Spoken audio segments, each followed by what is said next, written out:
All right. What's up, everybody? Welcome to Spitballin. That's what it's called. Welcome to Spitballin. I'm Sal Kalani. This is Reggie Steele. Yes, sir. Welcome. Give it up for my man Sal, mother and Kalani. I forgot. I stepped on your thing. You say Spitballin usually. Yeah, it's Reg. all good. It's all good. We can mix it up. You like my Central Perk I do. mug I there? do. I do. So right before we started recording, Sal was telling me that he's vaping THC and he's God. drinking coffee. It's the healthiest way, you guys. Which is a stimulant. The coffee is a stimulant, and the THC is a depressant. So now he's gonna be emotionally confused for this. Just like every day. He's gonna be high and depressed at the same time. Like, So, how's your week been, buddy? Good. We had our show last night, the Diablo comedy. Kevin Shea closing it out. I don't know if our advertisement on the podcast really brought many people out. We just keep plugging away. I'm gonna make some posters, print them up for the next show. Sammy Obeid will be closing it out. But yeah, man. Nice. Whatever. Still a bar. It was a bar show, but it was fun. It was cool. Who was on the show? Who all was on the show? Shay closed it out, but who else? You? Shay. Then you don't know a bunch of other cats, LA cats. Matt Curry, he was up in SF for a while. Matt or Mark? Matt. Yeah, there's a Matt. He's very tall. Okay. Yeah, I don't know. Yeah, man. But yeah, whatever. It was fine. Yeah. It was fun. My fam came out. My family from Garden Grove. And my one cousin, he's like Filipino. He's married. Well, my cousin's Vietnamese and her husband's Filipino. Okay. And one of the comics, you don't know, might have went up to my Filipino cousin and said to him, "Oh, so you're Kevin Shea?" He saw an Asian looking dude. Yeah, and I was like, ooh. I mean, they do have a similar haircut, but other than that, Korean and Filipino. Yeah, dude, that's like night and day. That's not close. No, not even, like literally night and day.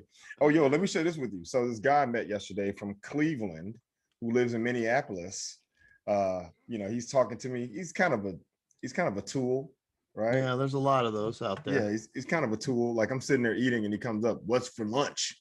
And I looked at him, I go, "About your lunch?" Yeah. Hell what's for lunch? I looked at him and I go, "I'm having a burrito."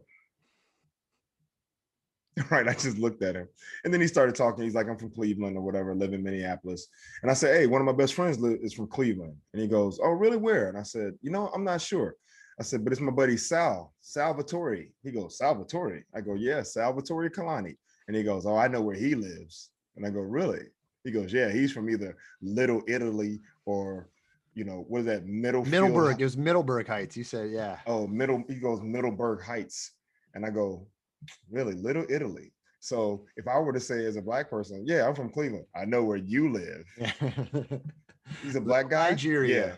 He lives on the east side where the black folks live. Yeah. Like, in Little Italy is small, bro. Like in Cleveland, it's literally like 2 blocks. So right. Yeah. I was like, it's possible for people who aren't Italian to live in other parts. You said that to him? No, I didn't say that. Because at the end, I said, my buddy got back to me. He said he lives he's from North Olmsted or whatever. And he goes, "That's a nice area. That's a nice part of town." He goes, "Hey, give him a hard time, telling them, the east side and the west side." And then I was like, all right. I was like, all right, man. This is trying to do a Tupac Biggie thing in Cleveland. Yeah, I'm like, dude, it's over, man. Like, bye. See, just like hey, that. What's that watch you got there, buddy? Oh, this is a new watch. I just got this. It looks a little colorful for you. You're more a jewelry looking watch guy. You're more of a jewelry looking watch guy. I like the colorful swatches. This looks a little colorful for you, dude. That's what this is. This is here. I'm gonna take it off. It's a swatch. I saw it online. I was like, "Yo, I like this watch." It's like this special edition. So here we go. It's a special edition NASA. Oh, the NASA. Okay, I saw those drop. Yeah, the NASA, and then there's the face. It's a little big, bro. I'm a big guy, dude. I got big. All right, now I'm gonna grab my swatches. Yeah, okay. always got to flex. All right, I'll show you some dope ones. Okay. No, go ahead. Talk about your watch. I was just the I blue saw and the online. white. Yeah, I saw it online, and it was a NASA special edition, and the orange just really popped. I loved it, and I was like, "Yo, I gotta grab it." And it wasn't much; it was only like 165, and then with Yeah, taxes, it came to and that's 180. expensive for a Swatch. You can usually get them like $100. Oh, okay, so there you But go. that's a nicer one. That's a, the bigger one's a little more. So I got like this one. This is just the purple, and Okay, but it's kind of cool because it has like that reflection. It has like a little bit of a reflection on it, but it's a yeah, I see that. simple purple one. But this is one I really like. An artist did this one in Lebanon. This artist from Lebanon designed it, and Oh wow, look at that. yeah. That's So wait, if you, it's wait, pull hard to it back. see, Oh yeah, yeah, yeah. but Okay, these are there we all go. little characters that he drew. Oh, those are like little people. Yeah, and then Oh, like they're falling through the watch or something. yeah, and this guy would do these. He would make these like things on walls and stuff in Oh, okay. Lebanon, and yeah, and then Swatch like approached him and to design a watch, and that's what he did. And I'm so glad I got it. Like this, it was hard to get. It got shipped from England for this one because a lot of Nice. them were already sold out. But How much was it? like $90. Oh wow. Okay, yeah, that's super affordable. I And would yeah, get, and maybe next episode I'll bring out my watches because you're right. Most of my watches are like yeah, you're jewelry all watches, right? yeah. I'm So like, all right, dude. I Uh, gotta, I I got a like bunch of, artists. I like flair. yeah, absolutely. And I like classy, elegant, distinctive, right? Like, And then you got that big orange monstrosity now. oh, this is It's awesome. good. It's cool. It's I cool. want. I kind of want to look up that guy. I kind of want to get him on the podcast. That'd be awesome if we get this guy from Lebanon. We follow each other on Instagram. Oh, nice. Okay, here's his Okay. name: Jad L. Corey. JAD space EL space KHORY. Wow. Okay, that's a But I name know for him you. from his. It's funny because he's Lebanese and he had his Instagram handle for a while was potato nose. And so like and like that's all I remember all the time. And now he changed it to potato curtains because yeah, okay. So here you can see Somebody took this is like potato. something he did that was based off my watch. Oh, Or okay. my watch is based off of that. And then he yeah, these curtains, it's pretty cool though. Yeah, he has this thing where in Beirut, there's a lot of war and drama. Hmm. And so then there's all these abandoned buildings that just look terrible on the city. So then he came up with this thing where he'd put these big curtains in the buildings and just as just color and it added to it.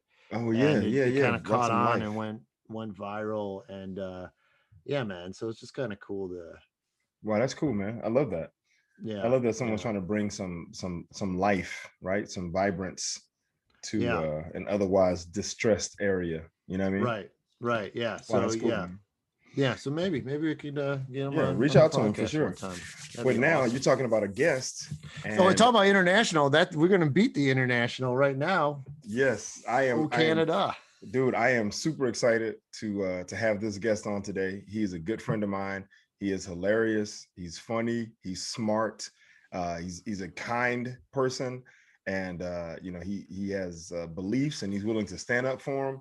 And he took me on the road with him. We've been to A lot of Germany places, and right? yeah, Canada, back east, down south, up north. Like this is the dude, man. So I'm super excited to introduce and have my buddy. He's not in the waiting room yet, but he's coming. But Okay. yeah, this is He's not gonna Kevin Shea us, is he? no, he's not gonna Kevin Shea us. I've already texted him and let him know that we're excited to have him on, and he was like, "Me too." So, That's um, cool. He lives yeah. in Washington now, I think. Oh, he just entered. He just entered the room. Oh, Let's he get just right entered the into it, room. All baby. Let's right, get so right hold on. into Let it. me go ahead and say this. Welcome everyone. Drum roll. Yeah. Well, Give it up it for takes my a second. It friend, takes a and, second. and welcome to Spitballin, my boy, my friend, the headliner, nationally touring comedian, funny guy from Torrance, British Columbia, in Oh, he did not. Canada. Oh wait, I gotta get the drum roll still going. Uh, and my partner in crime, my comedian friend, my regular friend, my in life friend, my friend. Dude, this is my arms are getting tired. My arms are getting tired. I'm like, I'm like, He's the one guy that I've ever heard make a joke out of someone being a brick mason. Like literally, he was like, he's a comedian that talks to the audience, and he's like, "So what do you do?" And the guy's like, "I'm a brick mason," and he literally goes into like all the different tools that you use for brick masonry. And I'm like, who knows anything about brick masonry aside from concrete and bricks? And this dude went into everything. Give it up. There he is. Ian There he Bagg. is. Ian Bagg. Ian Bagg. Mr. BAGG is in Oh the wait, building. let me get his sound. Panicking, guys. I was panicking. There he is. Don't worry, we got you. Sorry, guys. I was panicking because I was like, why is nothing working? Why is nothing working? And it's because I didn't turn on my soundboard. I forgot to push power. Oh, there you go.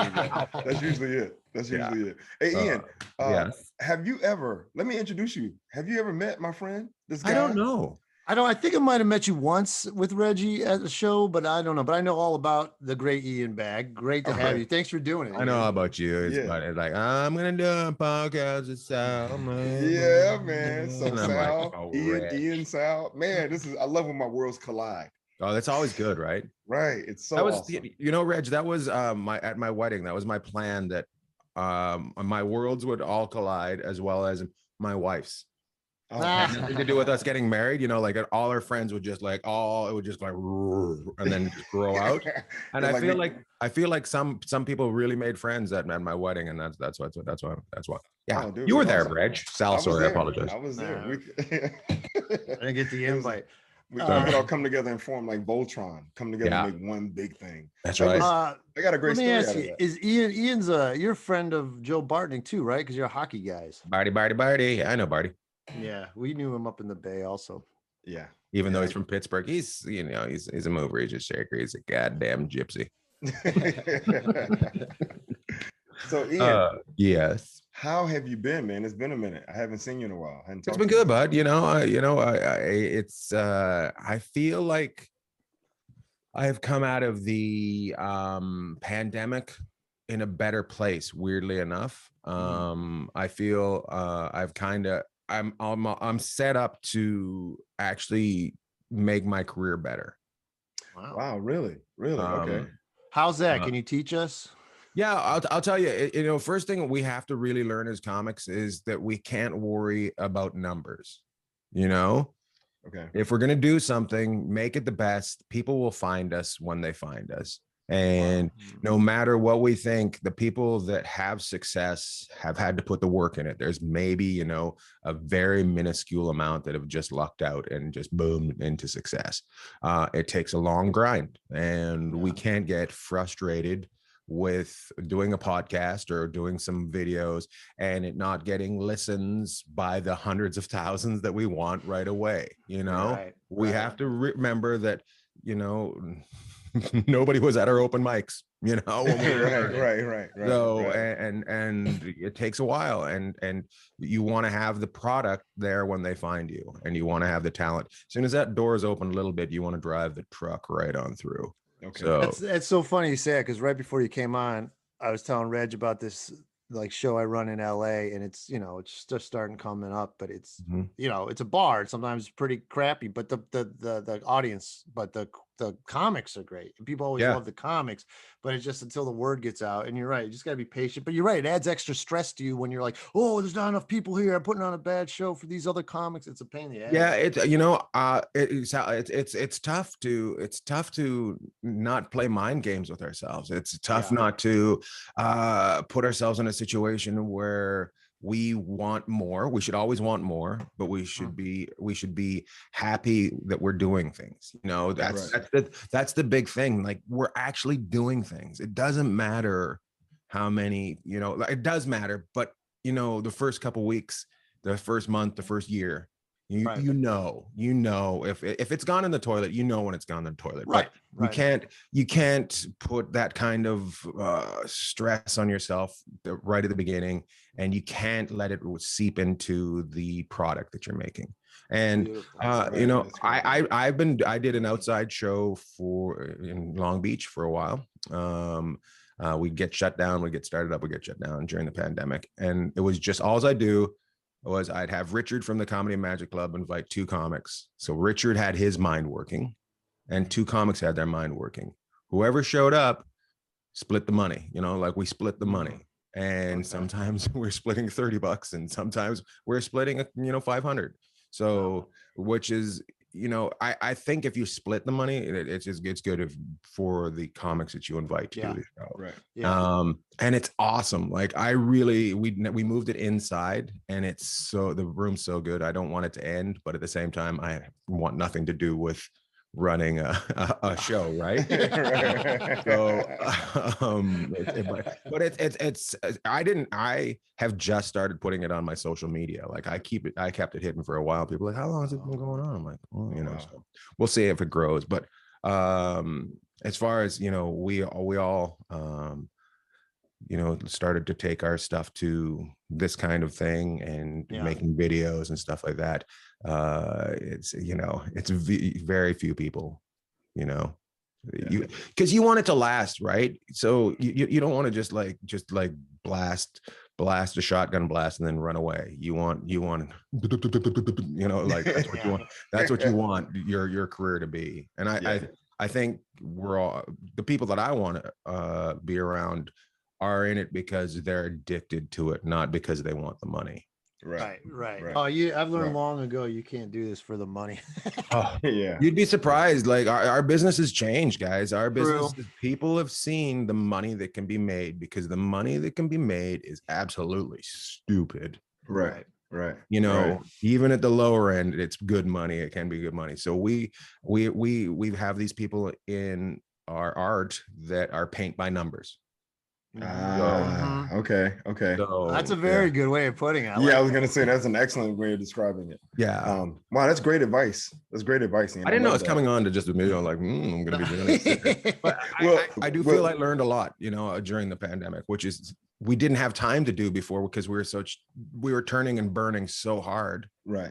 Well, I want to say real quick. So with our podcast, Ian, literally it'll run the gamut of emotions, right? So we can laugh and joke, but we can also get serious and talk about what's happening in the world. And you know what I mean? So don't feel like it's got to be one thing or the other. But I think that's great advice for anybody. It's like if you're doing something, stay the course and do the best that you can, and in time it will be found. It's almost that whole thing. If you build it, they will come, right? As long as you keep creating something that's that's worth people coming and doing the best you can. So that's awesome, man. And when you're I actually ended up on a podcast which is a rewind for like an After Dead walk Talking Dead or whatever they called that, for a true crime podcast.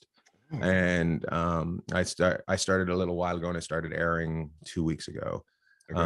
And I'm learning how to deal with people because it's a murder podcast.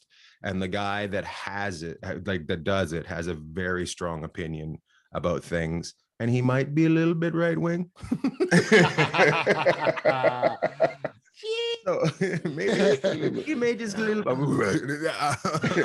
Is he like kill everybody all the time? But he's got a funny sense of humor, and the product that he makes is that the way I got into business with him. I love the product he made. I was just like, wow, this is incredible for a podcast. The amount of time he puts into it, the sound, everything that the research he does, and so.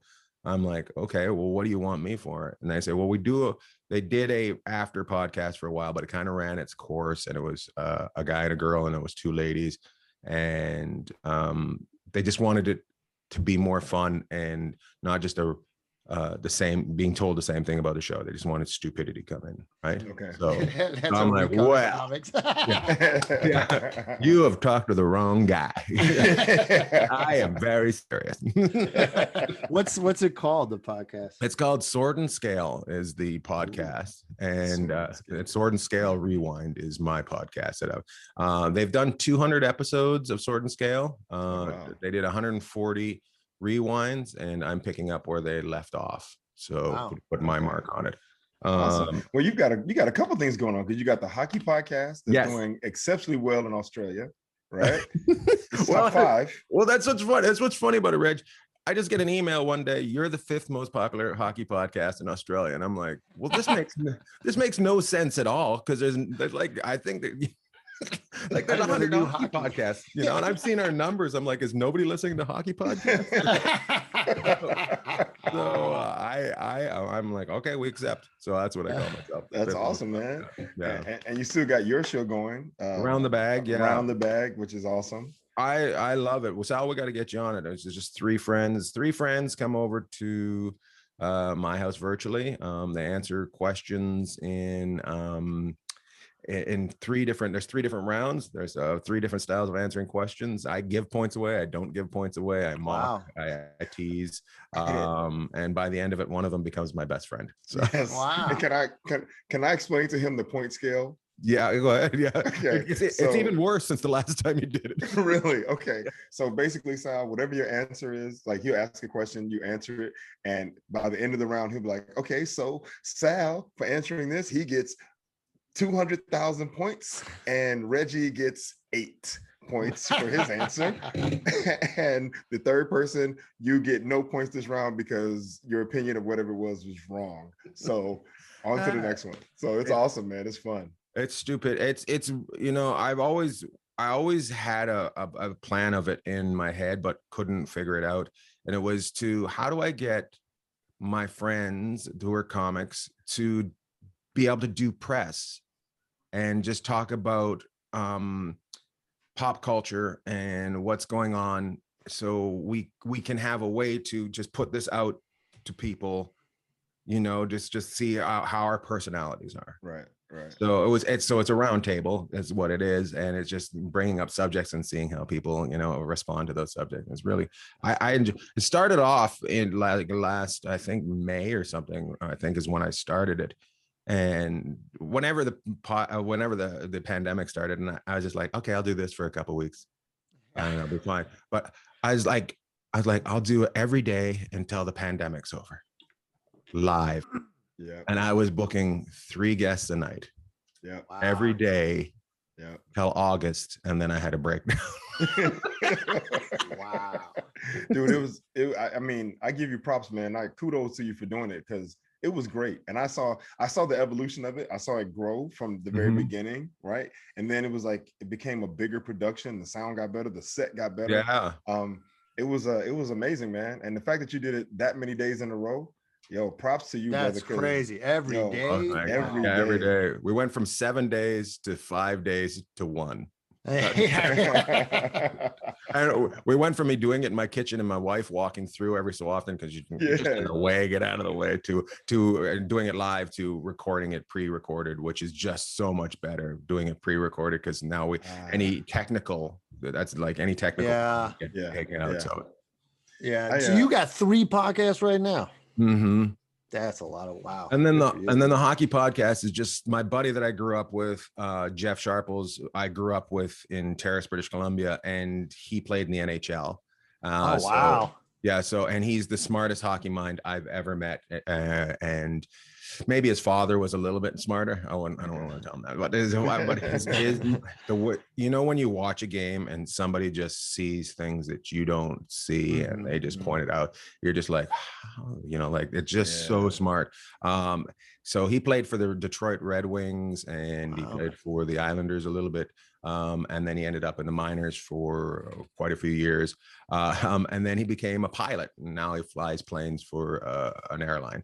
Wow. So he's got time. We do nothing but talk about hockey. I was in a hockey movie that involved a chimpanzee. So I have a lot of knowledge about hockey. What's it called? It's called MVP2. The sequel, or I was when he makes it to the National League. I'm in the National League. I play Olaf Schickendance, the Swedish sensation. Nice. Yeah. So that means you had to get your Swedish accent on. Like, it was funny because they sent me with a language guy, and he's like, well, it's not really Swedish, but it sounds European, so we're just gonna let you do it. And I'm like, awesome. It was a lot of fun. I got to play hockey for 6 weeks with a chimpanzee. My God. Dude, that can't. Wow. Can a chimp play? Can it skate? he could outskate his trainers. I'll tell you that. Wow. Wow, Yeah, that's amazing. it was I pretty guess you funny. can mark that one off your bucket list. Well, Like, Reggie, the way I got it is the funny part was, you know, when you meet with managers and agents, they always have that same conversation with you. So what do you see yourself doing? And everybody I know is just like, I want to do stand up, and they're like, no, what do you see yourself doing? I'm like, I don't know. Making bed with like 18 women. They're like, kind of, I see myself as a Mormon. But you know, you just got that same, and my mind doesn't focus well on business, right? So I was like, I'd never know what to tell them, you know. And then finally on this one manager, I'm just like, fuck this. So I just go, I'd like to be in a hockey movie, and at some point I'd like to work with a chimpanzee. Are you wait? You really Seriously? said that? So Wow. probably about a month later. So I think you got about 6 weeks is your honeymoon time with an agent or a manager where they work nonstop for you, like they're never before, and then they'll never be as good again.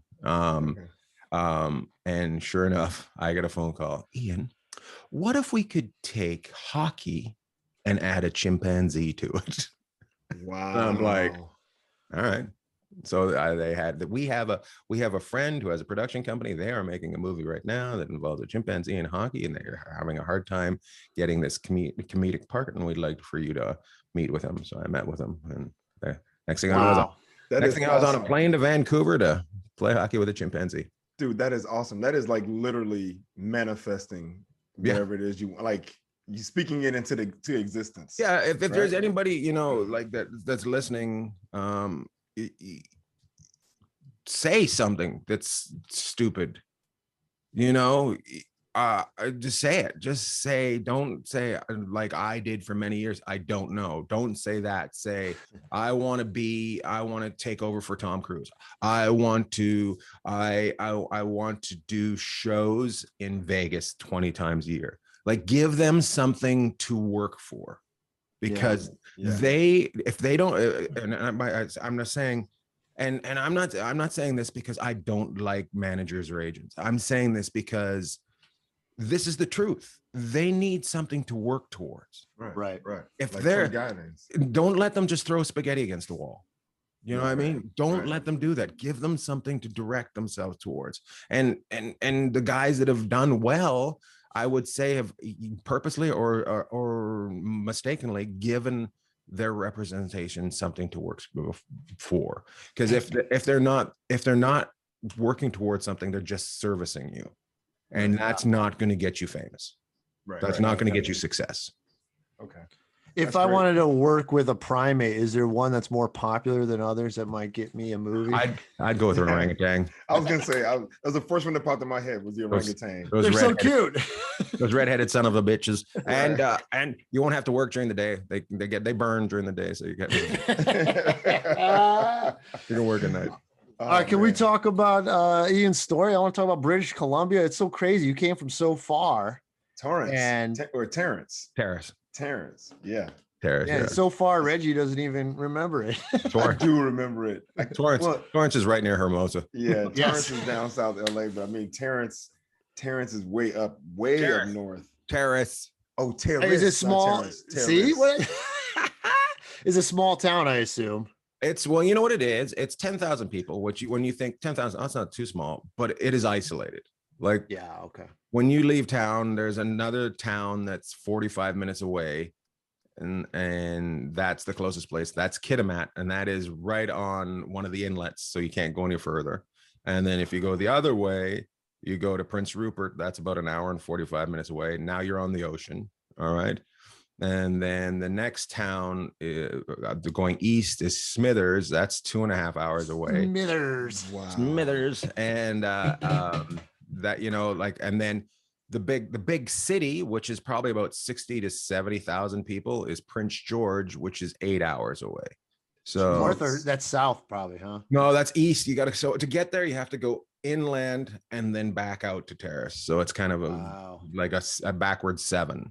So from Vancouver. Okay. So yeah, it's isolated, and now not so much with the way the world is. But when I was a kid, everything was far. Everything was, Oh, absolutely. yeah, like it was ridiculous. I want to go to Vancouver one day. Oh, dreaming So, of it. so my question is, how does a kid in Terrace, correct? Right. Yes, very good, Reg. Okay. Okay. How does a kid in Terrace, which is from my understanding, is a logging community, right? Logging, mining, yeah, Logging mining community. raw resources. Okay. How does that kid who loves hockey decides, you know what? I want to be a comedian. Like, what was the Well, the thing, the it's spark? funny, Reg. I have always loved hockey. My mom and dad put me in hockey when I was young, and you know, I wanted to play, and they put me in. I remember this is so funny. I've never told this story, but so your first day on the ice is so different now. You can buy a box and it's got all the gear in it, Okay. right? When I was a kid, that you didn't have that. So I showed up with one shin pad, like skates. I think I had gloves, but I had a helmet with a full face on it, which nobody had in those days. Everybody just looked at me like I was the biggest puss ever. So because of that, because of that day, my mom's like, "You're not gonna lose your teeth. You're not gonna lose your teeth." Because of that, my whole hockey life as a kid, I was just like, I gotta get rid of this goddamn this is holding me back from being a tough. Yeah, I loved it. I loved playing with, you know, I grew up around all these guys. I'm seeing all their faces in my head. Todd Broughton, Todd Kaloran, Corey Albright, Trent Franson, Kip Lindsay, Kirk Olszewski, Ravi Chokar, Pinder Takar, Dwayne Horner, Jamie. Yeah, I'm just saying all these kids that, because I was such a small town, we all went up together. Wow. So there was four teams, house league teams, a B team and an A team. I'd always make the A team and then get cut, or I wouldn't get, and then so I'd end up on the B team. I was a very mouthy kid and got kicked off a couple times. But anyways, so I was always on the B team, and the B team a lot of times was better than the A team. So, and I'm sure some kids will be watching this. Fuck you, Bagg. I'm like, no. So I grew up being the kid on the team that made people laugh, that, you know, was on the bus, because we'd travel to go to these games and we didn't have any entertainment, and we'd take these things called crummies, and what they are they'd take a truck and they'd put this cab on the back that had seats in it, like kind of like a half bus, but it was on a back of a 4x4, because they were from the logging companies. They would take men into the bush, and then they'd give them to us during when we go to our hockey games, right? And one parent would sit with us in the back of it because it was not connected. Nobody, like, you were not connected to the front of the truck, right? So so one parent would get hammered and sit in the back, and we just be ape shit just in the back, just doing whatever we want, la la la la, just talking. It was great. I don't want to be in charge of the crummy. Yeah. I remember they did. I think they get the drunkest parent to go back there. So it just so, I'm like, oh god, so good. But I would chirp on that. I remember one of the things that all the guys would they'd go dun-dun-dun-dun, and I would do the voice thing in between. Like, dun-dun-dun-dun, we're on a bus going to Smithers. Oh yeah. Okay. Oh wow. Yeah. I forgot to bring underwear. Oh, that's awesome, man. So you played all the way through high school? Yeah, I played through high school. You wanted to go pro, I guess? No, I knew pretty young. Like my friend Jeff, do I do the hockey podcast? He's probably about 2 or 3 years older than me. He was on a team from our town that, you know, they stayed together the whole time, and they would go win the provincial championships, which is like states, from the small town, and they'd go place in national championships. It was crazy how good they were really good, man. Yeah. And his buddy Wade, and I think about 5 of them made it to the NHL from that team. Damn. Wow, that's serious. Okay. All from Terrace in British Columbia? Yeah. That's crazy. Yeah, it's crazy how great these kids were. They're just amazing. And then most of them didn't stick, and Jeff and Wade did. But just the fact just to make it though, just to make it is huge. Yeah. My one friend Trevor Henry made it to the Whalers. I don't know if you guys remember the Hartford Whalers. Yeah, I remember the Whalers. So when he made it, he made the team for a while, but Gordie Howe was there. Wow. And he would shoot pucks with Gordie Howe after, like, they after practice, they'd stay and shoot pucks. Wow. I'm like, that's insane. It also says how old I am. But you know what? I hate to say this, but I'm lost. I don't know who Gordie Howe is. I have to look him up. But I'm excited that your friend got to play with him though. Like, that's huge. Who would it be? I guess it would be like playing with Michael Jordan. No, Michael Jordan would be Gretzky. So it'd be more like long term. He did like 20 years. Then he played it was like 40, 50. He played. I think he played in 4 or 5 decades of his life. Like, wow, that's huge. Yeah, like, and I'll say this: I don't know much about hockey either, but I knew the reference because there's a Simpson episode where Gordie Howe makes a little cameo. Yeah. Gordie Howe died a couple years ago. I think he was in his 90s. Nice. So he would. I would say Gordie was probably 50 and Trevor was 20. So Okay. So wow, that's cool though. Yeah. All right. So how do you get to comedy, dude? You doing open mics in British Columbia? So I'm in my little hometown, and I'm just clueless. I'm like, I know I want to do comedy, right? I know I want to do comedy. You already into stand-up? You got stand-up comedians you're into? Well, wait, before you answer that, were you watching shows? Like, had you seen comedians that you liked? You know what I mean? My parents had Jonathan Winters and Bill Cosby albums, and I used to listen to them. They used to be able to painted a picture for me that just like was so clear in my head. I just remember how vivid it was. Am I bald? No, I'm not bald. No, you're good. You're good. You're good, buddy. It's the light. It's that bright light pointing. I'm like, what the hell? Oh, it's my scalp, son of a bitch. Oh, there it goes, Reg. Oh, that's different. So my parents had those, and then when I was probably 13, 14, we got Raw came to town with Eddie Murphy on somebody got it on tape. Oh, and wow. Everybody just burnt that tape, recorded that tape on a cassette tape, and we all listened to it, and I just like, oh, this is great. And then I got Sam Kinison. Somebody gave me Sam Kinison, and I was just and it was just so irreverent and just so this is funny. And everything around it's gonna scare you, but this is funny. Yeah, funny. So Sam Kinison. Okay. Yeah, and I was just like, oh God. And then my buddy Trent, when we were about 16, 17, he had Young Comedian special. Okay.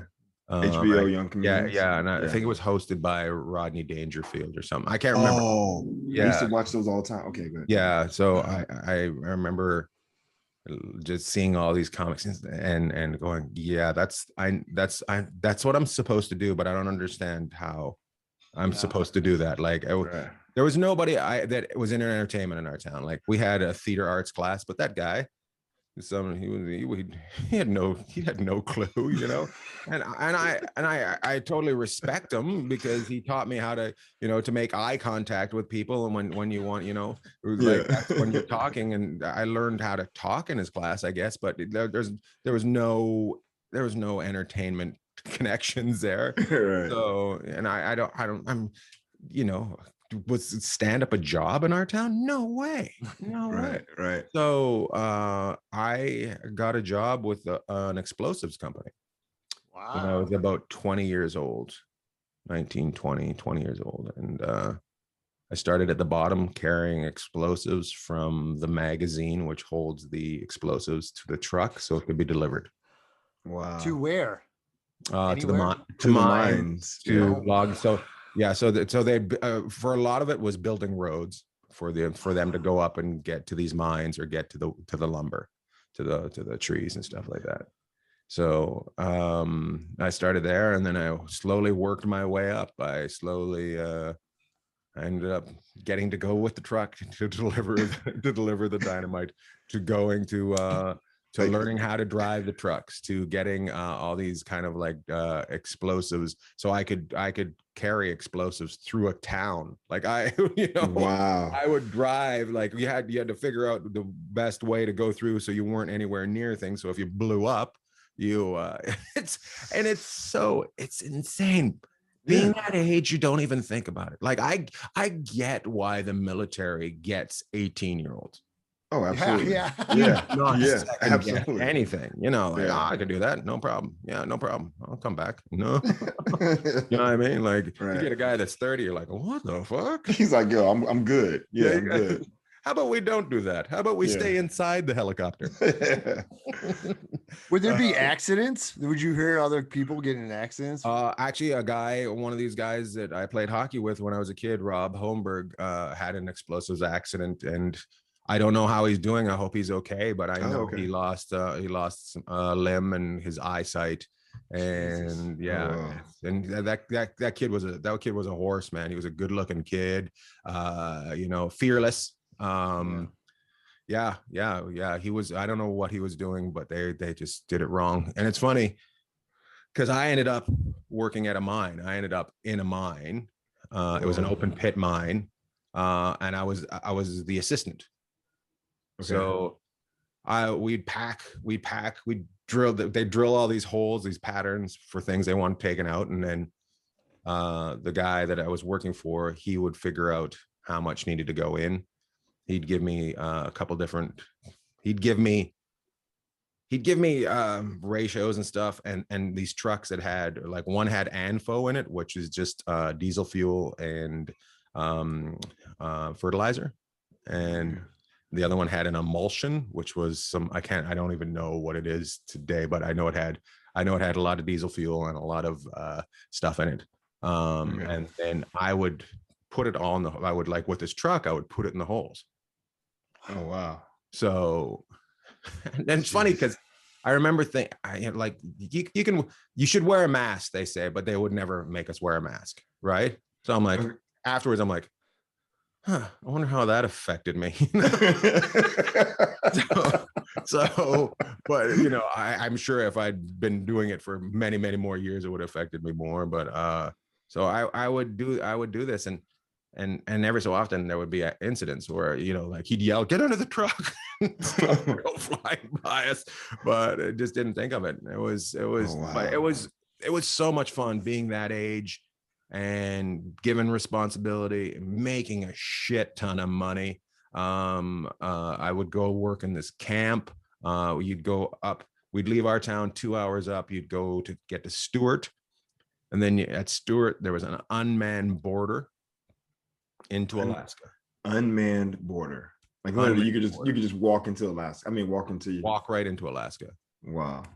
And then we drive through there, and then you'd leave Alaska again, and we'd end up on a glacier and go around, and behind that glacier was the mine. But we were back in Canada.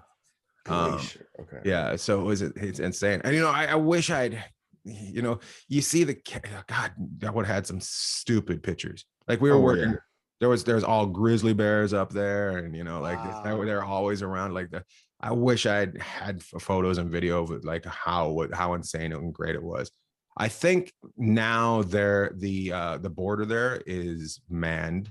Okay. I know for a while it was, you just filled out a piece of paper and put it in a mailbox, and they'd collect them once a month. But the reason it's like that, you can't get anywhere. So once you're there, you're not going anywhere. You're not getting to another American town ever. Like, you are like that. It stops, and then you knew. No, like, the terrain is too rough and rugged. Okay. Yeah. Wow. Grizzly bears, man, that's awesome. Because we don't have any more down here in California. Yeah. And that's hot. They got what do they call them? It's kind of a black bear grizzly bear mix here, right? The sun bear. Yes. Well, I think black bears are common in NorCal. Yeah, What's down NorCal. south? There's some probably black. I mean, there are more mountain lions down here, right? Yeah. It is I don't hot know as if there's hell. any bears. I Yeah, don't know. So then I'm how gonna do you do it. go? How does one become a Okay, comedian in the explosive business? so Is we get to there.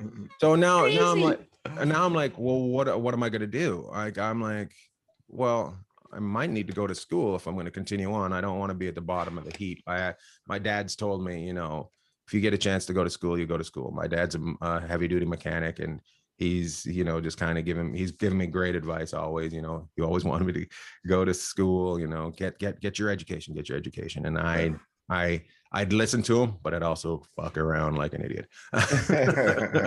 um, and so I'm like, okay, well, I'm going to get stuck in this. If I continue on, I'm going to get stuck in this. So I should go to school. So at the end of that mining season, I don't know if I did 2 or whatever, where I had, you know, like, because the snow is coming in, they shut down the mine.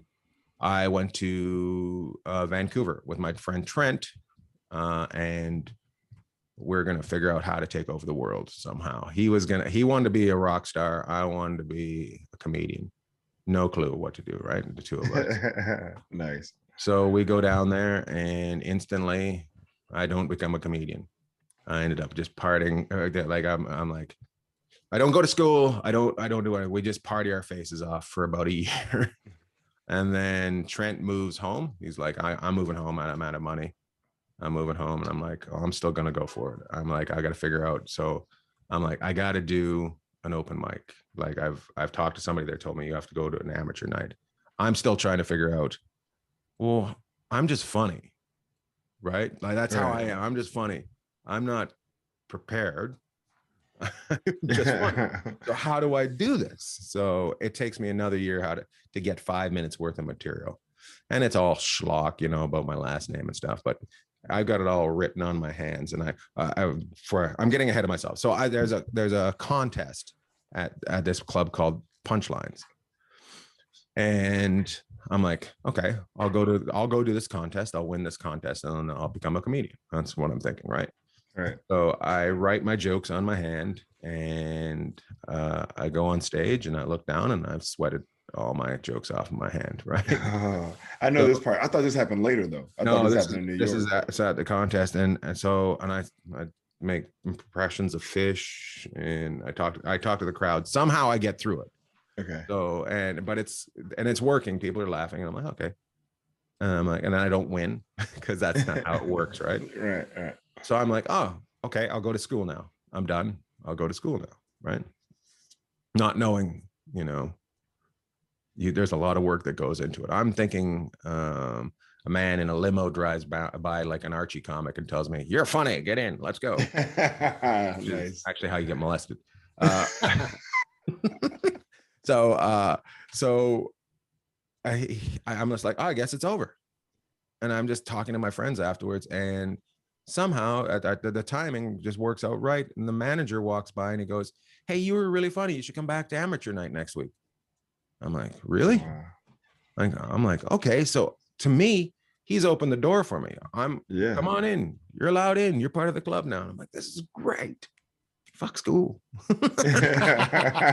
So I go back, and just within a couple months, I'm become a regular at this club, which is crazy the way I look at it. You know why? Because I was going on stage once a week. That's it for the first 2 months. So no other open mics? No other. I didn't know. I was so naive. And so like, I didn't know that there was other things to go do. Oh, wow. Okay.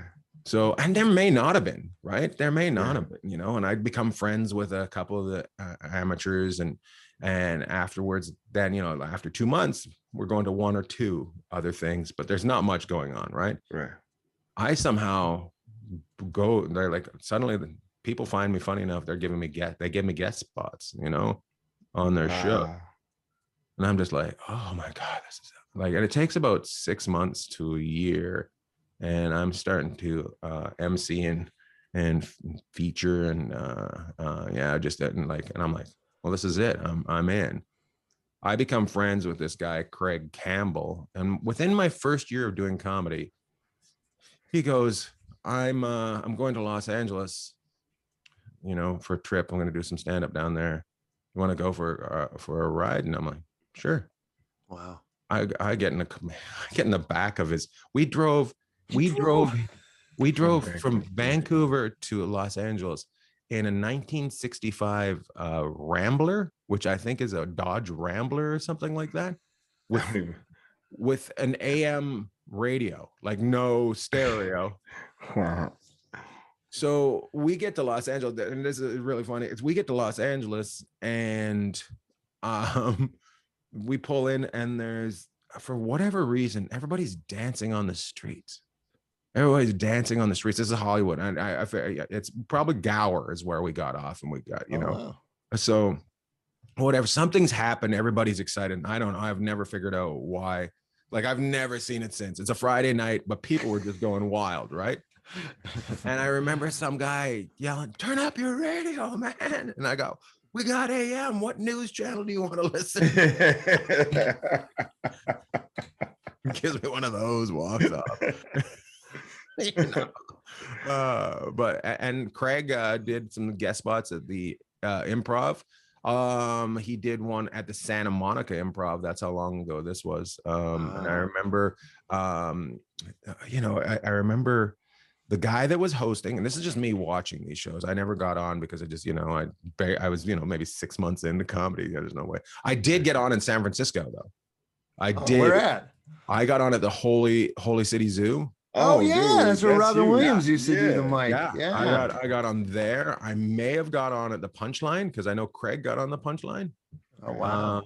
Wow, that's the Holy City Zoo, man. That's history right there. Yeah, like that's San Francisco lore, historical lore. I think there was one, I think like a pizza place or something like that. And I just remember, I'm like, oh. And I remember taking that back to Canada, performing in San Francisco. But Tom Hanks' brother was emceeing at the Santa Monica Improv. Wow. And he looked exactly like Tom Hanks, and he had a baby on stage with him. He was holding a baby. His baby? His baby, yeah. Okay. I didn't even think about that. My brother's so rich, I stole a baby today. Hey, whatever works, right? Yeah. And then, then I went back and I'm just like, okay.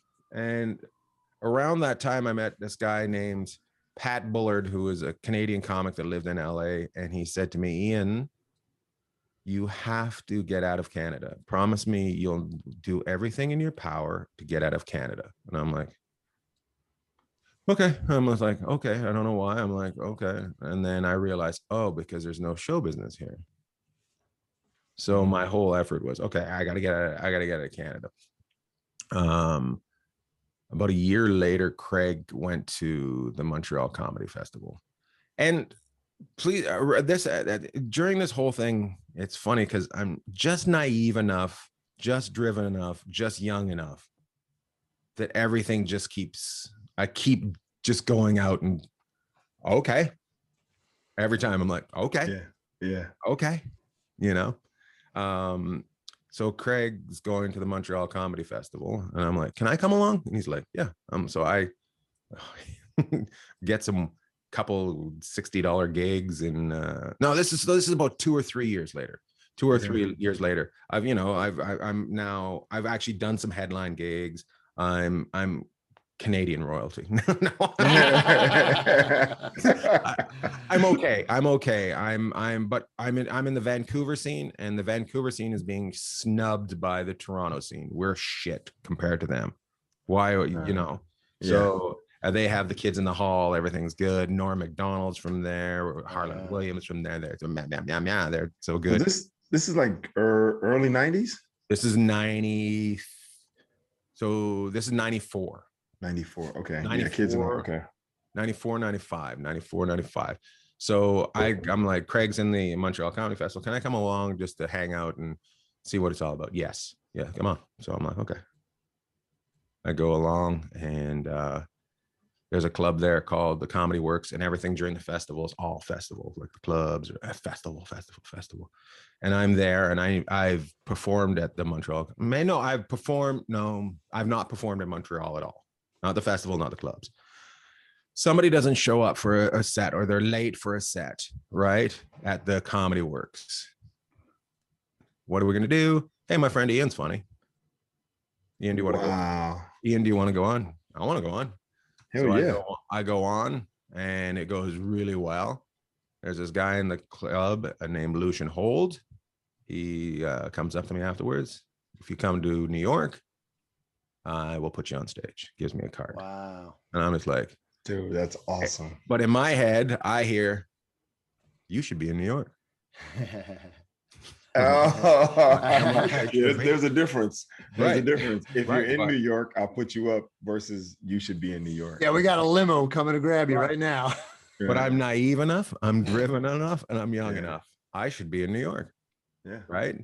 So the guy whose club it is that I've done this show at, he says, hey, why don't you come back he gives me a date later, like probably 6 months from there. Gives me a date, come down and do a show. And I'm like, oh, I'd love to. He's going to pay me $900 or $800 to headline his club. I'm like, I got to get a plane ticket. I got to get out there. But I'm like, okay. Meanwhile, I've been living with this girl in Vancouver, and she says to me, we need to talk. You got to get back to Vancouver while I'm in Montreal. And I'm like, okay. So I do everything in my power to get back to Vancouver. As soon as I get in the door, she dumps me. I'm like, shut up. Yeah. And I'm like, you could have done that over the phone. That's right. You could have done that over. That's exactly what I've always said. Yeah. But now I'm in Vancouver. I can make money, do my shows. And now it's in my head.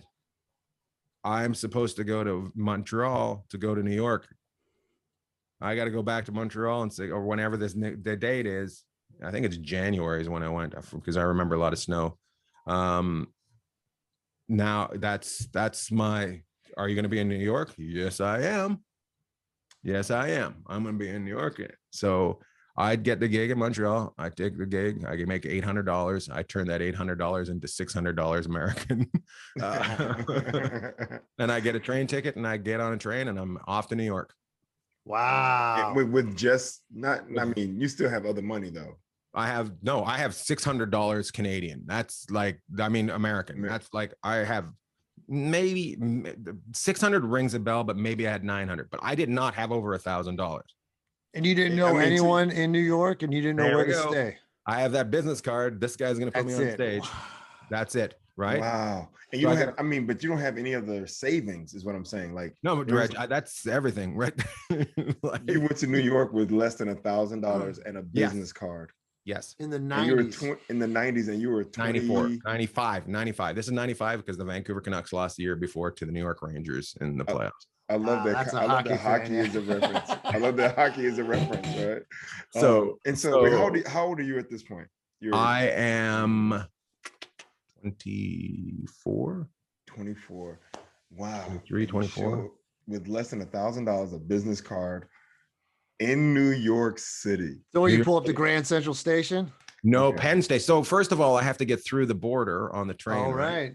So I get through the border on the train. They're like, what are you doing? I'm going down to New York City. What do you do? I'm a writer. Just going to go and write about New York. All right, no problem. Oh, wow. Okay. So it's at that point, it's like, you know, at that time, it's once again, timing, right? Yeah. Timing is everything. Just not really lying. I'm going to write. I'm going to write jokes about New York. I'm now going to have jokes about New York in my head. Right. So, you know, it takes, the next morning we're pulling into New York, and I open my eyes and what the fuck have I done?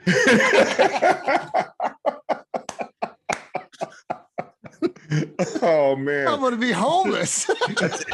I was like, I thought I was gonna be murdered. I honestly, I remember I wrote my name and number on my parents' phone number on a piece of paper and put it in my sock. Wow. In case they found the body. For when they found the body. Wow. I'm like, yeah, I can only imagine showing up in New York, how big it is, how much is going on. The graffiti on the walls, how much filth it is. It's just the filthiest thing I've ever seen in my life. Oh my, and then people compared to pristine Canada, you're right. You're seeing grizzly bears and nature, and now you're a whole other world. He got glaciers, dude. Yeah. Grizzly bears and glaciers. Yeah, and right? I've been to Los Angeles, but they're fucking dancing on the streets when I went to Los Angeles. Dancing on the street in LA, right? Yeah. And then, oh dude, that's gotta be Yeah. Okay. So Okay. we pull into Penn Station. I'm like, I have no idea what I'm going to do. This is movie shit. This is like movie.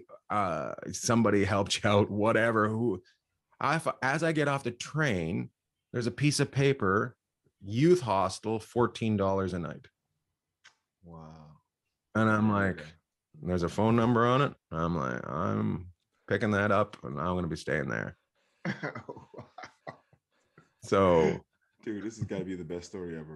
So I call it up and they're like, yeah, we have a room. Yeah, all you need is your passport. Yeah, and you can't check in until 11 o'clock. It's like 7 o'clock or whatever in the morning. I'm like, okay. So I'm like, I'm nervous as shit and kind of scared, and I'm not gonna leave Penn Station till 11 o'clock. Right? Really? Yeah. You have a duffel bag with you, a backpack. Okay. Yeah. What did I think I had a backpack. I think I carried everything in a backpack at that point. So and I remember getting ripped off. Somebody asked, hey, do you have change for, so it was some sort of you got change for, and then they took my dollar, you know what I mean? Like, and I remember being, fuck that, never gonna fucking help anybody again. Like, nope, get your own change, right? From that. So I'm just like, are you serious? So so I check into the youth hostel. I take the card and I start calling this number. So I have a certain amount of money. I only have a certain amount of money. So I start calling this number that I'm supposed to call Lucian hold at, right? And it keeps going to an answering machine. I keep getting frustrated and I keep hanging up to save my coin. Oh, that's right. That's right. Because you get your money back if they don't answer. Yeah. Like that's payphone stuff. Yeah. So to save my coin. And then all of a sudden, at some point, are you the person that keeps calling this number and hanging up? And I'm like, yes, I am. My name's Ian Bagg. You gave me a card when we were in Montreal last year, blah, blah, blah. I came down to do sets. Oh, yeah, I remember you, blah, blah, blah. Yeah, come down tonight and I'll put you on. Wow. So I go down and I just have my ass handed to me.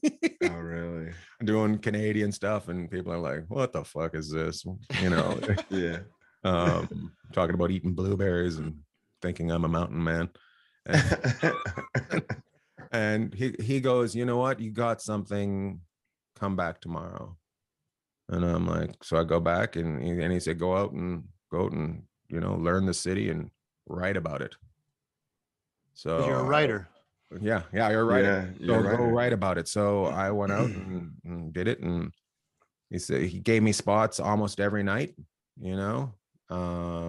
And I was there for 4 months, I think. Well, you couldn't stay. I don't know how long. So when people ask me, I don't know how long I stayed. 3 or 4 months is how long I was there for, right?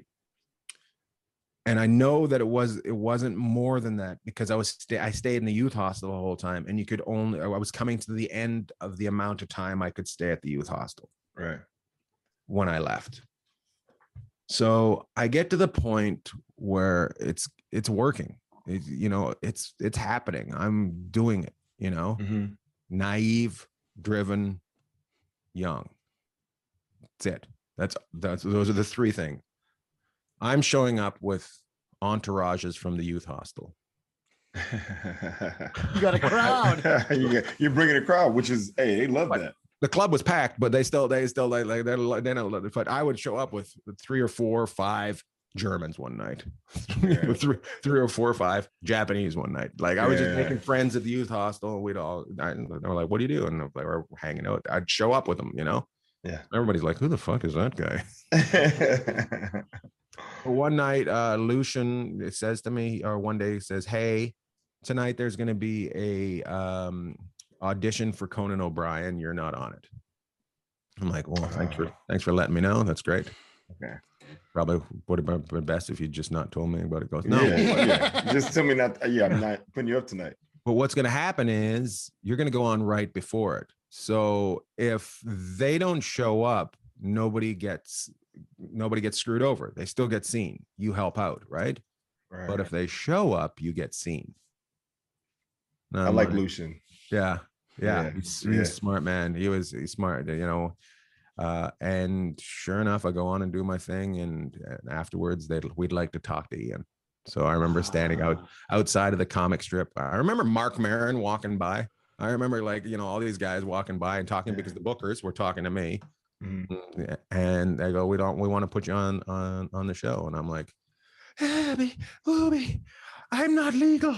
I forgot about that. That's the first thing that comes out of my mouth. I'm not legal. And they go, we'll help you get work papers. Don't worry about it. Wow. So and then and Lucian found an agency that wanted to keep me in America after, like, that. So they got me an O1 visa for I think 2 years, and I was able to work with this agency. It was just a college agency, a shit college agency, and but I got to do colleges. But that's that whole thing is what made my life. Like, that would, I wish I'd gone to college. Do I wish that I'd learned editing? Do I wish I, had taken writing classes? Do I wish I'd taken marketing? Yes. But coming from where I came from and the 8 ball that I started behind, I think that was my college, and that was what there's no other way I would be where I am today without that weird little, like, the girl breaking up with me. Right. That had to happen. It had to. You had to go back and make money. I had to go back. Able to go. Yeah. Would I stay? I may have stayed in Montreal if she had broken up with me on the phone, and I may have gone to New York right after the festival when everybody was there. Yeah. So I wouldn't have stuck out. Right. You know what I mean? Like, wow. It's just all these things that like, that back in the day, that festival was huge. That festival was something. Mm-hmm. Now it's just a trick and pony show, or whatever they call it. It's just, it's not what it was. It's just a shell of what it was. People went there to see stuff they had never seen, not to see stuff they've seen on the internet, to see it live. Right. So they went to discover talent before. Yeah. And now it's a showcase for every agency's talent roster that's already out there. It's a party. It's just a party is all it is. That's all. I was always a party, but it was a party going, look what we brought you. We have brought you gifts of talent. Well, think about it. We've gone out. We found these gifts. Right. And here they are. Open them. Yeah. Whereas now it's hey, look, it's that guy that you've seen on that internet show. It's that guy. Everybody knows. There's no undiscovered talent. Right. Like, it's that's what's confusing about guys putting up every show on the internet. I'm like, well, if somebody doesn't like you now, you've ruined yourself for later on. Like, because we've all had that. When you audition when you're first starting out, people remember you from that set, and you have to overcome that set forever. Well, you only get you only get one chance to make a first impression. Yes. Right. And so if you throw out whatever it was, then so why would you want to be putting out mediocrity at that point, or just not polished? No, not polished, or mediocrity, or you getting heckled and you think you've done something miraculous. You know what I mean? Yeah, I've seen a lot of those videos lately. I'm just like, I see so many videos that I swear to you, I watch them and I go, you really wanted to put that out there, like it's them posting themselves, and I go, that personally, that is not as good as I think it could be in 6 months from now. Right. Absolutely. Like, right. Like, I'm not saying it's not, it's not there yet, but they're putting everything out. Geez. And you remember Montreal for the longest, because Sal and I, we've done our auditions and we've had our callbacks, and neither one of us actually made it to the festival, but we've had multiple callbacks. But there was that point where you used to hear about people would go to Montreal and they would get production deals and, these holding contracts. I remember working with Bob Marley from Maine, and the guy made a living off of repeatedly getting production holding deals, where it's just like he would get paid money just to be available. Whereas Montreal for me was, it got me work. Right. It introduced me to this whole new world. Like I didn't, I wish I'd gotten holding deals, but I got people, hey, you're funny, you should come work here. Yeah, it got you work. It got you started, got your foot in the door in a different way. And in New York, no less. In New York. In New York. Like after Conan, like once you got the Conan and you got the rep, I mean, you didn't have to get like a day job or anything. They just get you on the road.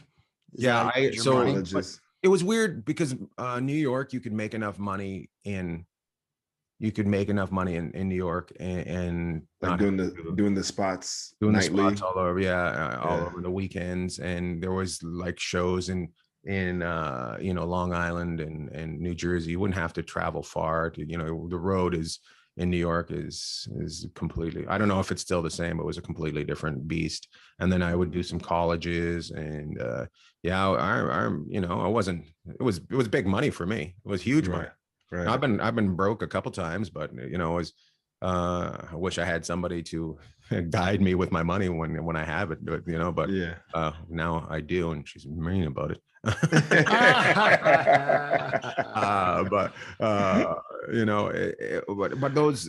those things you gotta remember how those things happen, and they help you get to another place. Mm-hmm. So like they gotta happen. These things gotta happen. So don't hold a grudge. Yeah. Like the mistake, and I owe Lucian Hold everything. Lucian passed away probably about 10 years ago, and we didn't end our friendship on a great thing because I was still young and testosteroned up, and I thought I know more than everybody else, which is still the same. But I wish I had a chance to thank him. You're taking a chance on me and being nice to me made my life. Right. Yeah. Right. So that's all you need sometimes, just that one push. Yeah. One person. And you know me, I'm all sentimental, but I believe he knows and he knew, right? I hope so. I hope I wasn't arrogant, too arrogant that he didn't know that I knew. Right. I'm saying even now, like, I have a whole, I know. I'll get your crystals and fuck off, Reggie. Yeah, exactly. Hold up. You know what? Just for that, I'm gonna show you right now. Just because you got a crystal in your pocket, Reg. Dude, is it gonna keep COVID away? You do. You do have crystals in your pocket. I love it. How many you got, dude? You got rocks in your pocket. That's 3, dude. I keep 3, and they all have different energy, right? All the time. Yes. The funny part, Sal, is he's got a tiny penis, but he puts rocks in his pocket to make it look huge. Exactly. Like, why does that guy have 5 balls? It's all a facade, man. Like it's always more than what it is, right? Like that's fun. Make it tell you, make it. Exactly. Like, who are some New York guys you came up with? Are you still friends with a lot of guys you came up with in New York? It's funny is I am, but stand-up is an interesting thing. As you get more success, you lose a lot of friends, and not lose them like as in, it's just we run different ways, right? So, and I the biggest relationship that I'm jealous of is, and you can see it a little bit going that way, is Tom Segura and Bert. Like, I love that they're able to have such a great friendship and be able to do things together still, because chances are with your buddy you're not going to get to work with your buddy, so but I started out, Bonnie McFarlane was, I started in Vancouver with Bonnie, so we kind of knew each other in New York. Did she married Rich Voss? She married Rich Voss. She's always been into Jewish guys. All her boyfriends exactly the same.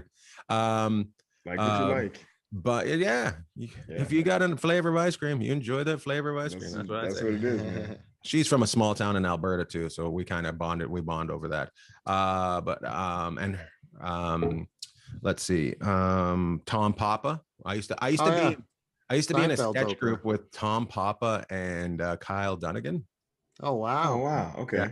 We were called the Milk Duds, and which is funny. Kyle Right. actually Kyle Dunnigan was my roommate for a while. We needed a roommate, and Kyle moved in, and he was a horrible roommate. But this Kyle is my roommate, and it's back when we had pagers and phones, home phones, right? So Kyle answers. We're all home one morning. Kyle answers the phone, and gets all sad, and everything changes, and maybe a little teared up, and then all of a sudden he goes, "Ian, it's for you." And he's kind of annoyed. And I get on the phone. I go, "Hey, mom." She goes, my mom goes, "Hey, Ian." And I go, "Hey, mom." She goes, "Oh." She goes, "First of all, you might want to make Kyle a cup of tea." That's what she says. And I go, "Why?" And she goes, "Well, your Uncle Rick's dead." And I go, "Good. That should have happened." She goes, "That's what I was expecting, not the emotions and the questions that I just dealt with." So Kyle picked up, and my mom said somehow they started talking, and my mom told Kyle that your Uncle Rick's dead, and it turns out Kyle has an Uncle Rick. Oh. So Oh, dude. And Kyle's asking all sorts of questions. How did it happen at work? What happened at work? Well, he ran into another logging truck, and Kyle's uncle's an accountant, and he's like, "Why is there logging trucks on Fifth Avenue?" kind of thing. So it's not making sense. And then she finally goes, "Is this Ian?" "No, it's Kyle." "Oh, can I speak to Ian?" That's hilarious. Dude. That's great. That is great. What are the chances? What are the chances? Your Uncle Rick has died. And it's not my mom just picks up with conversations. I'm sure everybody's mom's kind of like this. My mom picks up with a conversation expecting you. She may have just met you, but she expects you to know everything that's already going on in the story. My mom used to just tell you everything. Really? Dude, Reggie, I remember being in a hotel, Reg, on the road, and his mom, he was talking to her, and then he just hands me the phone, and I'm like, and she just keeps talking like mid-sentence, and then I just hand it back. It was not. That's awesome. Dude, I've had strangers that would call the house trying to sell her stuff, right? And she said, "You got to talk to my son." So then they would call me. But in the process of talking to me, trying to convince me to buy this thing for my mom, they would then tell me my entire life. They're like, "Yeah, so you played basketball in college, and now you're a comedian. And you've been to Germany with your friend Ian Bagg. Is that correct? And right, you've been on TV with Ian, and you did this, that, and the other." And then I would call my mom back, and I'll go, "Mom, so you want this thing that you talked to this guy about my entire life about, right?" And she goes, "No, I don't want that thing." Like, what? So you just told this dude everything about me, and you don't even want the thing that they're trying to sell you. She's like, "Reggie, what is that? A bus? Push." Exactly. So, yeah, man, that's funny though. That's funny. Your mom she expects him to know everything, and Kyle. Yeah, she just expects it. She expects you to know it already, and just picks up from it. Yeah. That's awesome, man. Are you in Washington now? I read you live in Washington. Me? No, I have a house in Virginia, but we live in Long Beach. Okay, Virginia on the East Coast. Yeah. Oh wow. Okay, I don't know I think I read your Wikipedia, and it says Ian Bagg lives in the small town in Washington now. No way. I love it. They don't try. That's awesome. I'm sure lots of things. I love when you read things about yourself. Like I was on Tom and Christina's show the other day, and somebody put, what did they put? Like, I never read reviews, but I just happened to pop into my feed, and Ian Bagg would be famous if he wasn't such a cunt and did crowd work. Yeah, let me ask you that before we let you go or whatever. Like, how? Because you're really good at the crowd work. It's amazing. You'll do like the whole show a lot of times. And how'd that develop? Hold on. Can I just say this? The first time that I worked with Ian, I was expecting like traditional, like, a little crowd work at the beginning and then segue into the material. Yeah. But I'm watching him, and he's doing his crowd work at the beginning, like, okay, he's warming up. And then halfway through, he's still talking to the crowd. And then by the end of the show, he's talked to the crowd the entire show. And I'm sitting there thinking, dude, this guy didn't even get to his material yet. Yeah. Right? Like he hadn't even done like a joke per se. And then we have the second show, and I go, oh, this is his thing, right? Like it was, but it was so seamless. It was so Yeah. smooth. It was so seamless that it was so organic that I literally thought that I was like, oh, he doesn't have any, he just, that's what he does. He just gets up and he talks to people, and this is his show. Like I kept waiting, and it's like it never came like the traditional thing, but it was That's funny. phenomenal. It was phenomenal. Thanks, I don't know Rick. if you remember that week, Ian. Do you remember that I, first I week? remember when I met you, I was just like, I've never seen a crowd love anybody more than they love Reggie. And I just like, this He's so is gonna- likable. So, you know, when people, you know, I get into arguments with openers, and they think they should be able to sell stuff. Right. And my thing is, hey, I'm not at a point where my tickets are sold. I have to put every ounce of what I can of my being into getting back to this club again. And one of those things is I need to be able to shake hands afterwards and get something into their mind that makes them remember me. The show does, but we've all seen somebody and forgotten who. We've all seen a band. We've all seen something. As soon as we leave, we forget. But if I get something into some sort of impression afterwards, I make a fan. And I have that career where I'm still building. And it's not a sure thing that a club is going to book me. It's not a sure thing that I'm going to have a great week. I do sell tickets at some clubs that have put effort into me. I sell clubs. The clubs that just go, you know, or that are basically 4-wall clubs, I struggle with my numbers, you know. And it's weird because clubs were the minor leagues of theaters, you know. Yeah. And for some reason the clubs think they're the major leagues at times, and they don't think they need to help you out. And we're a team. We're an absolute team. Our clubs and the comedian. That's the only way everything's gonna be magic, right? As if we work together as a team. But I have this thing with openers sometimes want to sell t-shirts, and all I want them to do, and they don't understand. I want somebody that loves comedy so much that comes in, does stand up, and does everything in their power for me to bomb. That's what I want. I don't want to be around anybody that has 25 minutes to do and thinks they can glide on 3 minutes of trying to sell a t-shirt. Okay. Because stage time is so precious. Stage time is my friends that bless me by opening up for me are headliners. So I don't need a guy that's not a headliner, but is a t-shirt salesman. Right. I need somebody that makes my show makes my show fantastic. That just makes what I'm doing, my show, that makes them go. They go on, they rock, and then I come on and they don't see me flinch and I keep going. Right. You know what I mean, that's what I want. Yeah. And that's the beauty. Cause I swear to you, man, like you get up, I mean, you know, we've had fun. We've done so many shows. It's a lot of fun, and I'll do whatever I do. And you get up, and I love to see you just, you know, ride that wave. Get on that wave, right? Oh, dude. But you know, it's like, have you ever seen a comedian flex so much?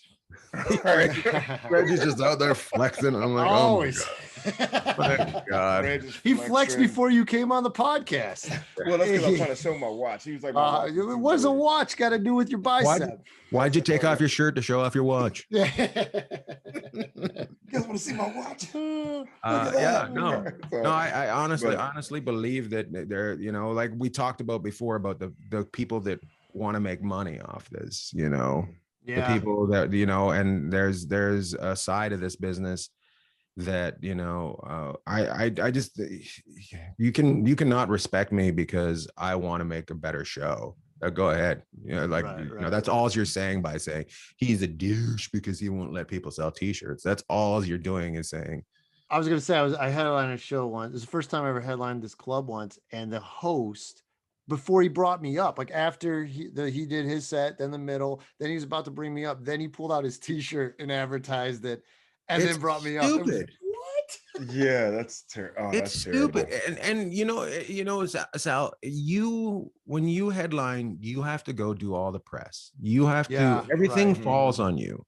And it's your show. It's your show. If you don't think that there's rules on a guy going into a theater that has an opener, hey, you want to, if you don't think they go like, hey, this is about me. If they want to, sometimes they want you to sell a t-shirt, but sometimes they don't. It's up to the guy, Right. and you should have been respected. I laughed once. I had an MC selling a CD, and he did the same thing beforehand. And I said, I remember going on stage. I'm like, man, that CD is good. Just nothing but introductions. Just 15 tracks of introductions. That's Welcome to the stage. This next guy. Yeah. Dude, I think a lot of comics forget. Like, my whole thing as a comedian is always about, the show is not, whoever's name is on the marquee, that's who the show is about. And my job is to prepare people for that person, right? I want to do the best that I can to make it the best show possible for the headliner, because no one's here to see me, right? If you happen to like me and a couple people do or whatever, then that's great. But really, my job is to prepare you for the guy who's coming at the end. So I want to put together the best show possible, right? And so I think a lot of guys forget that. They think that their 15 minutes up front is the show. And it's it doesn't mean shit. I know it does, and you know what? I mean, it doesn't just destroy. Just go out and destroy. Make headliners afraid of you. Make bookers interested in you, so that when they need a headliner for the off night, they go to you. Right. Yeah. Right. I remember I heard this story about Greg Giraldo when he did Cobb's in San Francisco, and there was an opener, the host, and he was like a music act or something, and he gave crap said something about Greg, and afterwards he was selling his CD and no one's buying it, and Greg's like, hey, can I buy one? He's like, no, I'll just give it to you. He's like, no, I want to buy it. I want to buy it from you. And he gives him the money. He's like, sure, Greg. And he gives it, and then he takes it, he throws it on the ground, starts smashing it, and he's like, openers don't sell CDs. That is awesome. Oh my God, that is a great story. Oh my God, it's so true. It's just like, it's bizarre. And you know what? I am not taking anything away from any opener being funny. Never. Openers are fucking hilarious and great and work hard. I don't want to sell it. I don't want to sell anything. You know what I mean? But I have to, for that reason that I told you. So, and I'm glad it's so fantastic. Anyways, crowd work just started for me. It just started at the beginning a little bit. When I was in New York, New York was prison just sets, just like boom, like I have my list of what I was going on for a 10-minute set, and I'd probably have about 25 jokes. I remember SD at the comedy store, at the comedy cellar, used to, one night I smoked pot and I went on stage and I did all my jokes within 3 minutes. She's like, it's the funniest thing I've ever seen. Awesome. Yeah, but now it's become the beast. It's what I am. I'm the guy that talks to the people in the crowd and turns it into a story, and you become characters in my show that I create every night. So have you recorded albums just with the crowd work? That's cool. my first one's a lot. My first Showtime special was almost all crowd work. My second Amazon special was called Conversations, which is all crowd work. I just put out a CD called Everybody Wants Some, which is all crowd work. And it's mostly, it's a work of art, man. I swear to you, watching you do it, it's like watching a masterpiece, like watching. Thanks, man. Yeah, seriously, it's like watching Michelangelo do the Sistine Chapel. The way you control and you remember all the people and what their careers and their occupations are, and then who this guy's single and she's not, and what's happening over here, and maybe we can get them together, and who's with their parents and who's not. And oh man, it's just it's literally like watching somebody put something together, man. It's a beautiful piece of art to watch, man. So I'm a huge fan. I mean, we're friends, but I'm a huge fan, dude. I like, Sal and I can, as comedians who are openers and features and trying to work our way to headliners and things like that on a regular basis, we still find ourselves as fans sometimes, but you kind of get to a point where you start just sitting in the green room talking while the headliner's on stage. But you're the guy that, for me, I'm like, I still sit in the showroom in the back and watch, because every show is different. And it's always fun to watch you create on the spot. And I was just telling Sal at the beginning of the podcast before you got on, you're the first guy that I've ever seen ask an audience member what he did for an occupation. And he said he was a brick mason.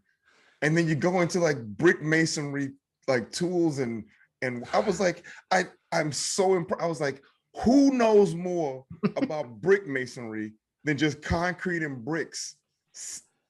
Ian Bagg does. Ian's probably like, a guy who carried explosives to glaciers. Yeah, exactly.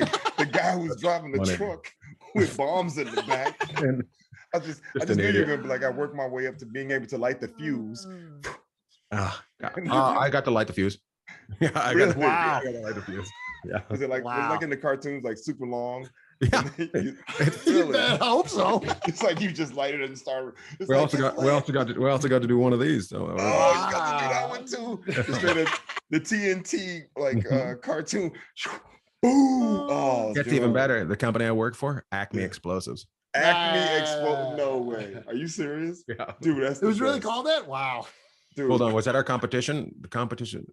No, I think we were Acme. It was Acme and one other one. And it was Acme. Yeah. That's hilarious.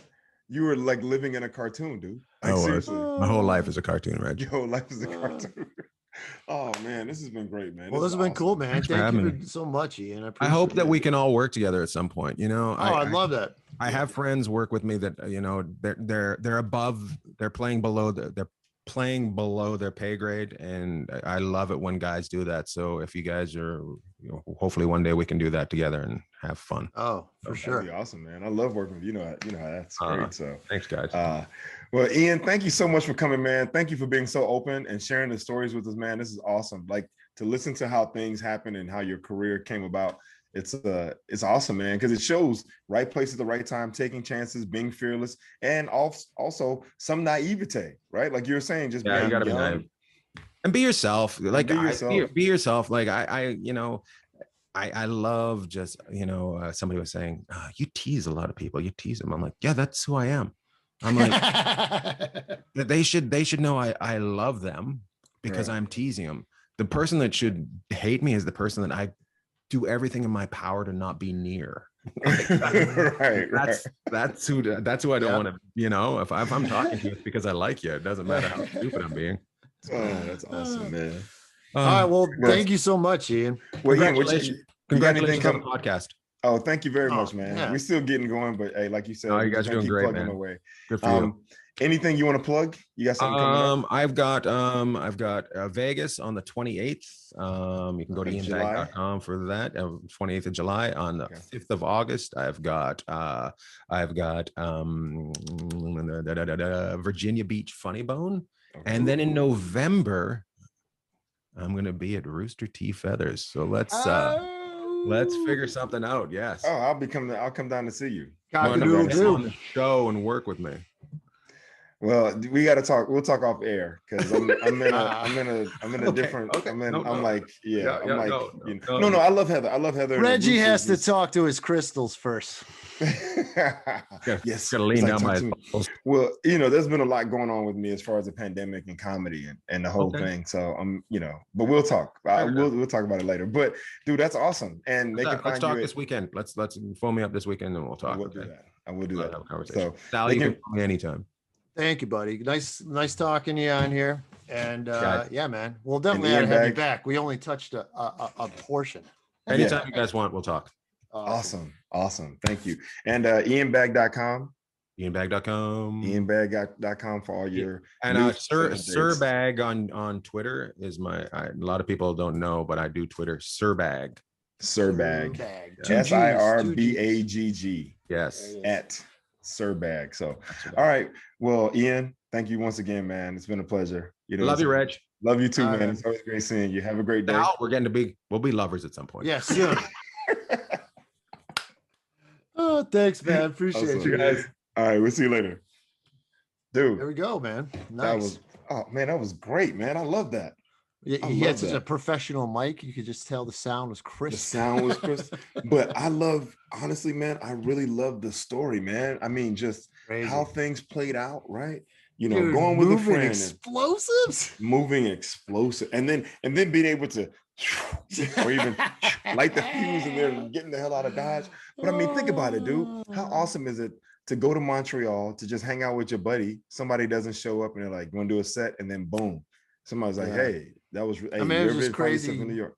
New York, and then the Hostel, and then the guy Conan. Oh, it's crazy. It's crazy. Dude, it's crazy. But I mean, I think it's a testament to, there's like, the universe and serendipity and being in the right and how place funny at the right he time. is. And how fun, like he was talented, right? Obviously the talent was undeniable, but it was one of those things where, like, given the opportunity to do what he does, then people were like, oh yeah, you can come do this here. Right. And he just kept showing up and opportunities came in. I mean, I think that's true for anybody, right? But he also, speaking it into existence, what you want to some degree, and then not being afraid to follow your dreams or chase your dreams or whatever the case may be. And I think the advice at the very beginning, the whole thing about, not worrying about whether or not it's gone viral or if it's taken off or if people are, it's like I keep saying with your show, I'm like, dude, you are putting together a phenomenal show, right? Like you have great comics coming out and eventually the crowds will catch up with the talent that's on stage, right? Yeah. That was so funny. Like we talked about that. And then that was one of the first things he talked about. Yeah. Unsolicited, like without, he went right into it. So, so that's perfect, man. So, keep plugging away, keep doing your thing. And, yeah, man. Oh, that was cool, great, man. Thanks for listening, everybody. Yeah. Thanks for listening, everybody. Yeah, good job. Thanks for setting that up, Reg. That was a good one, Reg. Look at you. That was a good one. You're knocking them out of the park. Hold on. I got some more up my sleeve. Oh, yeah, right? Man. Yeah, dude. Everybody likes Reg. We could get anybody. Well, talking to that, what's that guy's name? Chappelle? Dave Chappelle. Your buddies with that dude, right? Get him on here. Dude, he's got his own thing. The Midnight, what is it called? He does have a podcast now. Yeah, he's got the Midnight something. But that's with like two other famous people. Why wouldn't you want to do a podcast with two non-famous people? I mean, I would personally. That's where the excitement is. That's where the goods are. That's where the goods are. That's where you get the juicy details, right? It's like, I'm gonna talk to a couple of guys that no one knows, and I'm gonna tell them everything. Right?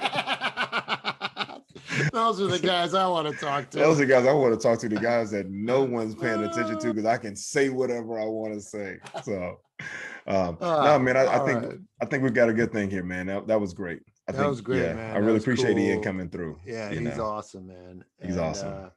All right, well, thanks for listening, everybody. Send us out, Reg. All right. Thanks for listening, everybody. We appreciate you. Please keep listening. Subscribe. You can find us on Apple Podcasts, check out Spotify. Ian's movie MVP2. Yes, check out Ian's skating movie. Chimp. Yep, you can find him at ianbagg.com, on Twitter at Sir Ian Bagg. Sal and I are Spitballin podcasts. We're putting it out every Monday. Thanks for listening and thanks for watching, and we'll see you next time. Amen, brother. Peace. Thanks, man. Peace out.